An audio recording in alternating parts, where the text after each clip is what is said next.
Welcome to our channel. Today, we will be diving into a dark and haunting topic that has left a painful legacy that reverberates through generations. We'll be exploring the role of the church in slavery, a topic that is both devastating and deeply intriguing. The transatlantic slave trade was a horrific chapter in human history, one that saw millions of Africans forcibly taken from their homes, families, and communities. They were subjected to unthinkable acts of cruelty and violence at the hands of their oppressors, whose actions were often justified by religious beliefs and teachings. What's even more heartbreaking is that many religious leaders and organizations played an active role in perpetuating this inhumane system. They used their faith to justify the subjugation of an entire race, further compounding the suffering and trauma experienced by those who were enslaved. Even though slavery has been abolished, the painful legacy it left behind still lingers.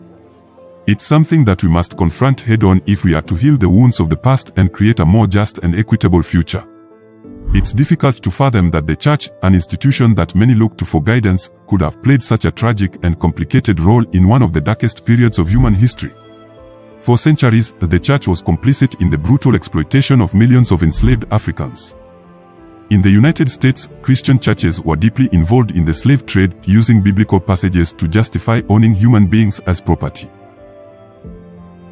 The Southern Christian churches even argued that slavery was divinely sanctioned, and their interpretation of Christianity was used to justify the enslavement and brutalization of countless individuals. Similarly, in Europe, the Catholic Church was involved in the transatlantic slave trade, owning and operating plantations in the Caribbean and South America. Church leaders also actively supported the slave trade, arguing that it was necessary to civilize the heathen peoples of Africa. Although abolitionists and religious leaders eventually played a key role in the abolitionist movement, it took decades for the church to take a firm stand against this heinous practice. And even after slavery was abolished, many churches continued to perpetuate racist beliefs and practices, further entrenching systemic racism in many parts of the world. The legacy of the church's involvement in slavery is a tragic one, marked by centuries of exploitation, dehumanization, and violence. It's a reminder of the devastating impact that religion can have when it is used to justify oppression and violence. This legacy continues to reverberate in the modern world, and many churches and religious organizations are grappling with the ways in which their history of complicity in slavery and racism has shaped their beliefs and practices.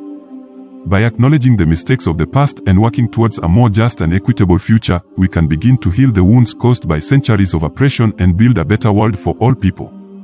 Some of the most prominent religious figures and institutions of the time were involved in the slave trade.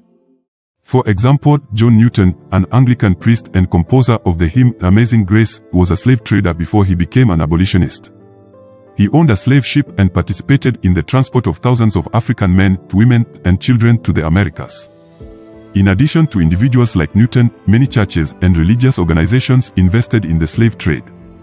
The Jesuits, a Catholic order, owned plantations and slaves in the Caribbean and in Maryland.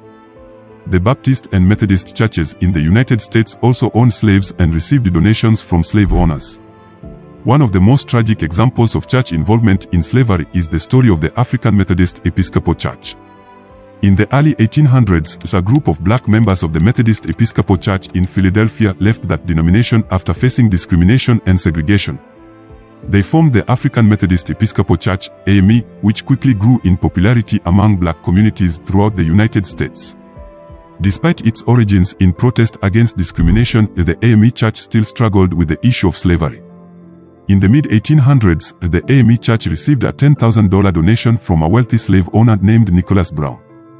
Brown's donation allowed the church to establish Wilberforce University, a historically black college in Ohio.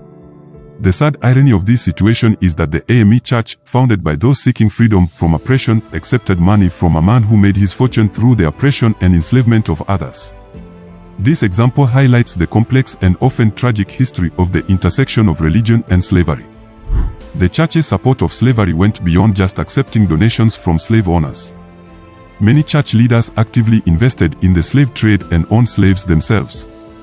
Another example is John Wesley, the founder of the Methodist Church, owned a plantation in Georgia and owned slaves. Even after the abolition of slavery in the United States, the church's complicity in the slave trade persisted. The Church of England owned plantations in the Caribbean and continued to receive financial compensation for the loss of its slaves even after abolition. This legacy of the church's involvement in slavery has had far-reaching consequences. It has left a bitter taste in the mouths of many who continue to question the moral authority of the church. It has also led to calls for reparations from the church, particularly in the form of investments in education and economic development in communities that were devastated by slavery. In recent years, the church has taken steps to address its complicity in slavery. Many denominations have issued public apologies for their role in the slave trade, and some have even established reparations funds. However, for many, these actions have come too late, and the church's legacy of slavery continues to haunt it to this day. As we reflect on the role of the church in the history of slavery, it is important to acknowledge the painful reality that some church leaders were complicit in the enslavement of millions of people. These leaders used their influence and resources to support the institution of slavery, despite the clear and unequivocal condemnation of slavery by the Bible and the teachings of Jesus Christ. The legacy of slavery is still with us today, as we continue to grapple with the long-term consequences of this horrific chapter in human history. It is up to all of us, as members of the global community, to work towards a more just and equitable world where every individual is treated with dignity and respect, regardless of their race, ethnicity, or background. As we continue to educate ourselves and others about the history of slavery and its impact on our world today, we must also recognize the important work of those who have dedicated their lives to fighting for justice and equality. We must support organizations and individuals who are working to dismantle systemic racism and promote healing and reconciliation in our communities. The Bible is now the greatest instrument in creating false industries in the continent of Africa. And that is not to be celebrated. It is to be frowned upon. And we who claim to be Christians, and I normally use this very deliberately, we claim to be Christians. As to whether we are is another debate. We'll only discover that a little later when we are in heaven. And therefore, when we talk about rediscovering, we are saying that it was once discovered. But let us situate the Bible in its proper place. Christianity as we know it today in the continent of Africa was midwifed to us in the continent through Europe, through the missionaries. When they came, they were reading the very same Bible that we are reading today. When they sat in Berlin and were dividing the continent of Africa, they were reading the same Bible that we are reading today. The same Bible in which, in Paul's letter to the Galatians at chapter 3:28, he says, there are no Jews, no Gentiles, no slave, no free, no woman, no man. They read that verse. It was not interpolated later after they came. They read it. But they came here and conquered us. They came here and discriminated against us. The same Bible. They were being mentored by that very same Bible. They came here when they had divided the body of Christ. The English had appropriated the religion in 1534, and they now had their Anglican church, complete with the monarch as its head. The Scots had appropriated their own, and they had the Presbyterian church. The Greeks had their Greek Orthodox. The Armenians, the Armenian Orthodox. The Roman Catholics were even bolder. They called it the Roman Catholic Church.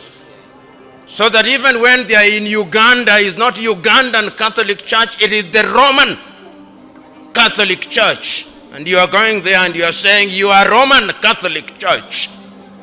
In apartheid South Africa, they are the Dutch Reformed Church, which became the foundation stone upon which apartheid was articulated in 1948 by Hendrik Verwoerd and his cohorts. So the Bible has been misused. Don't be cheated. Let's not be nice to each other because we are Christians. The Bible has been misused. It has been used to support slavery. It has been used to support colonization. It has been used to pervert the truth. That is the Bible that we are saying we ought to rediscover. So when we are gathered here as Christians and we are talking about rediscovery of mentorship in the Bible, we must have a spirit that is a questioning spirit. When His grace was preaching to us, He said, we must always be nice before we are good. Not always. And I've always talked about two approaches to be found in the Bible. One is of John the Baptist and Herodias. It's a dangerous path where you go out into the public and condemn evil. The only thing that you must know is that when you follow that path, Salome will ask for your head. But there are circumstances when it is necessary. Then there are circumstances when it is necessary to follow the path that His grace has suggested. Read the conversation between Nathan and David and what he did to the wife of Prophet Uriah. He comes and tells him, in this place there was a person who had a lamb. Circumstances define which method you use. And in a forum such as this, we now live in a world where as Christians we are also very pretentious. We don't speak the truth as it ought to be spoken. And when I read the Bible sometimes as a Christian, I ask myself, what kind of Christian would I be? I often ask myself, if I lived in the days of Jesus, which of these disciples would I be? Because let us ask ourselves, when were we first called Christians? In fact, if you read the Bible and the history of Christianity and how we were first called Christians in Antioch, it was not a badge of honor to be called a Christian. It was not a badge of honor. It was a statement that these individuals who follow somebody whom we do not respect, whose ideas we do not respect, then we embraced it.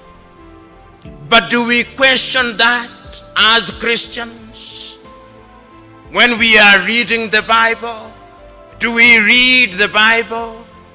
Many of us who make the claim that we are Christians are not good Bible readers.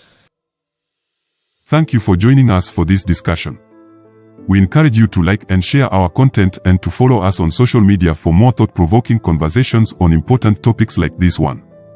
Together, we can create a better world for ourselves and future generations.